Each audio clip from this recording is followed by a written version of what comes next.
Now I get it. You know, this video, it's not gonna be for everybody. Nobody's gonna wanna hear this and be like, all right, you're tripping. You know, it's gonna be some controversy, you know, and I'm just saying, like, I'm part of the problem. I'm part of the problem, and I'm trying to put y'all on, man. I don't want y'all to become like me and have a problem and be like, man, why did y'all start up this whole little freaking thing and start doing this, man? Why did you even convince me to start doing this? I'm trying to tell you, if you don't take this advice, you're gonna be mad at yourself sometimes. I ain't gonna lie to you. All right, if it's your first time on the channel, make sure you subscribe if you're new. Why do I always stutter on subscribe? Why? It's not a hard word. Like the video up, share it with a friend, and let's get right into it. The reason why I'm starting off that video that way is because, you know, what I'm about to talk about, it's hard. You know, sometimes it's hard. You want to feed that urge, and you're like, man, I need a new one, or I need something to hold me over, or, you know, something new to have fun with, or, you know, stuff like that. And me personally, I have a big problem with the re-up. You know, I'm always looking for something new. I'm always looking for something that cannot be found in other places. And what I'm talking about is why you shouldn't collect retro video games. The reason you shouldn't collect retro video games is because it is an addiction. Don't mind me, I am stuttering very, very hard. My mouth is having this, man, I'm having some pain in my mouth. Pause, but I'm just saying, man, like, I'm going through some things right now. So if I start stuttering, I'm not cutting the video. I'm keeping it real, you know. You're going to hear me, and you're going to hear through the struggle, all right? That's all I got to say. But you shouldn't collect retro video games because it is an addiction. Every day, you're gonna get something new. Let's say you go to GameStop or a mom and pop shop, and you like, man, I want Harry Potter on the PS1, or I want GTA on the PS1, or I want Bully on the PS2. You know, stuff like that. Is when you have a hobby and you have a real love for it, sometimes it's hard to drop, you know. Sometimes it's hard, like you got the extra money and you trying to be good, you know. You ain't trying to spend, you know, spending is bad, but sometimes you like, man, I gotta get this, or, you know. And I'm not even talking about small things, you know. When I say collecting retro, I'm not talking about $5 PS3 games or $10 PS1 games. Well, I'm talking about you feel me, games can get expensive. Y'all don't even know what I got in my collection, bro. Y'all have not even dove deep into my collection yet. It's not crazy. I'm not saying I got the most expensive things or whatever, but some of the pieces in my collection really do cost a pretty penny. I ain't gonna cap to you. It really does. It's really like that. And that's the price of collecting retro video games. Sometimes you look at something, you like, man, I gotta have that. There's a piece that I want in my collection so bad, and I've been, and it's not even nothing crazy. This one is pennies, you know. I want a complete edition of Mike Tyson's Punch-Out. But to get that, to get in a good condition, it takes a little bit of change. I ain't gonna lie. And, you know, there's people out here that collect arcade 1-up machines and stuff like that. So let's not even get started with collecting on the real. Collecting arcade 1-ups, that's dope, and I've always wanted to do that. If you don't know me, man, one of my dreams, you know, when the kids move out, I got an extra spare room, you know, I can make it an office, and I could put a couple arcade 1-ups in it. Bro, it's gonna go crazy, bro. And that's just what I want. It's not even, I'm not trying to flex. I'm not trying to be on camera and be like, look what I got. No, I don't care, bro. This is what I enjoy. You know, I'm looking at stuff like, there's this casino in the city up the way from me. It's a lake, you know, it's a lake city.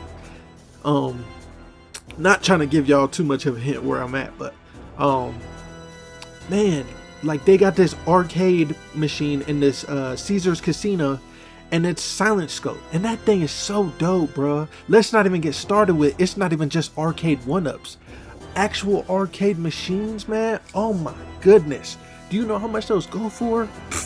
Boy. And I know to some people that's not a lot of money, but when you haven't spent, you know, $2,000 on an arcade machine before, you like, dang, that's yo, you doing that.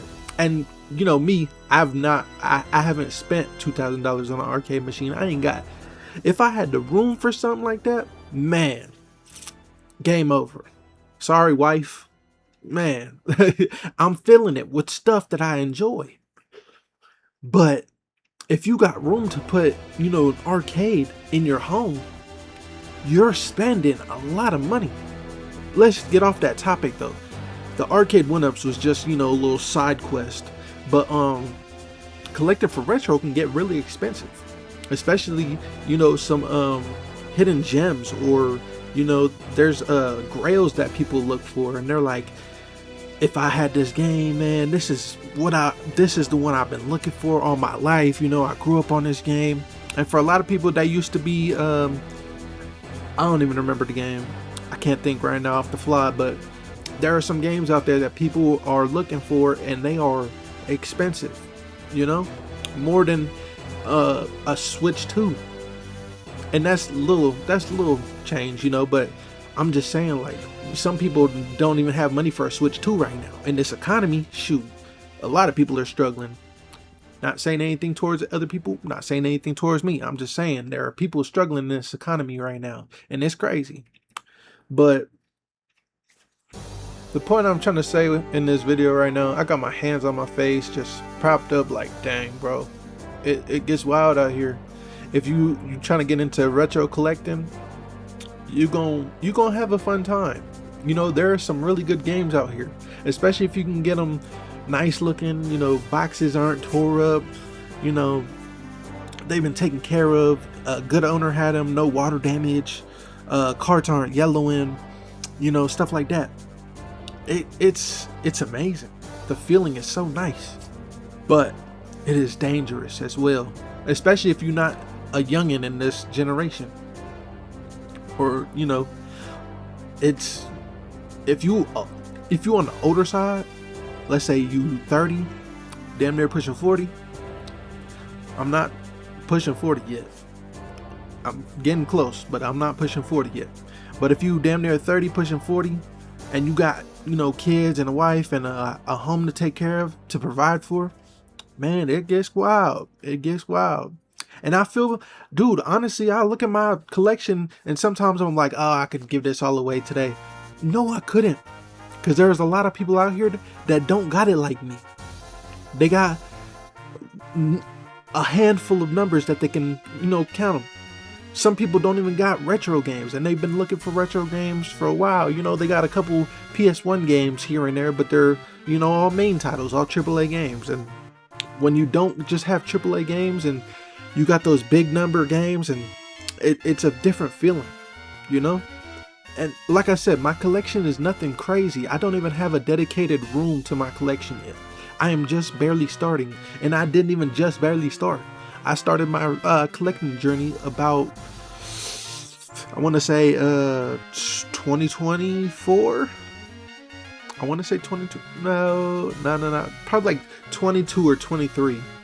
I'd say about 2022 or 2023. That's when I started collecting, you know.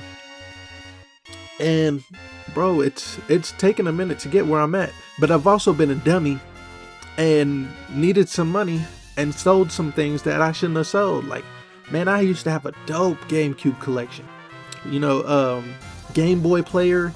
I never had a Wavebird. That's what I wanted, a Wavebird, man. but I had some heavy hitter games. I had like 6 or 8 controllers or something like that. 4, 5, 6. Yeah, I think I had like 6 controllers. Man, I had a dope GameCube setup, and I needed the money, bro. That's another thing I would say too. If you're looking to retro collect, make sure that you got enough money put to the side to where, you know, if something happens, you don't need to sell nothing.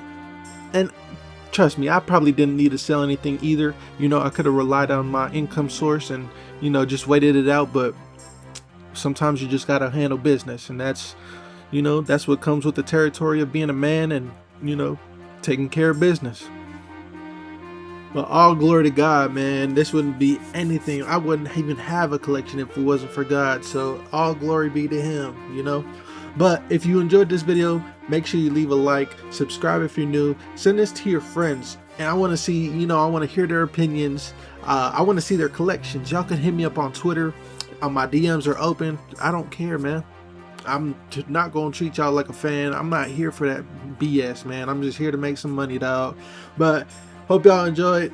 See you on the next video. Catch you later.